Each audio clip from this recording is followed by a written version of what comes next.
భార్యాభర్తలు ఒకే కత్తెరలోని రెండు భాగాలు. అవి ఎప్పుడూ కలిసే ఉంటాయి. మధ్యలో వెళ్ళిన వారికే పీక తెగిపోతుంది. తెలివైన వ్యక్తి ఒక నిర్ణయం తీసుకునే ముందు కళ్ళు మూసుకుంటాడు. దీర్ఘంగా ఆలోచిస్తాడు. మనసు చెప్పింది వింటాడు. బుర్ర ఉపయోగిస్తాడు. చివరికి భార్య చెప్పిందే చేస్తాడు.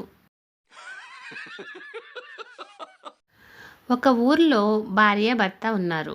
కొద్ది రోజులుగా భర్తకి ఒక అనుమానం పీకుతూ ఉంది. అదేంటంటే భార్యకి సరిగ్గా వినపడడం లేదేమో, చెవుడు కానీ వచ్చిందేమోనని. భార్యని అడగడానికి ధైర్యం సరిపోక డాక్టర్ని సంప్రదించాడు. డాక్టర్, ఒక పని చేయండి. ఈరోజు ఒక 40 అడుగుల దూరం నుంచి మీ భార్యని పిలవండి. అలా ప్రతిసారి కొద్ది కొద్దిగా దూరం తగ్గించుకుంటూ రండి. మీ అనుమానం తీరుతుంది అన్నాడు. ఇంటికి వెళ్ళగానే ఒక 40 అడుగుల దూరం నుంచి, ఏమోయ్ ఈరోజు ఏం కూర చేశావు అన్నాడు. సమాధానం రాలేదు.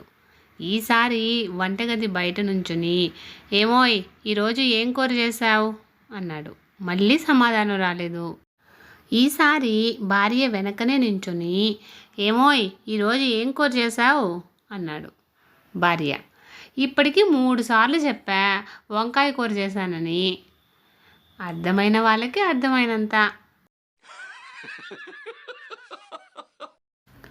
ఫ్రెండ్స్, ఇలాంటి మరిన్ని వీడియోస్ కోసం సన్ పాజిటివ్ థాట్స్ ఛానల్ను సబ్స్క్రైబ్ చేసుకొని సపోర్ట్ చేయండి. వీడియో నచ్చితే లైక్ చేసి షేర్ చేయండి.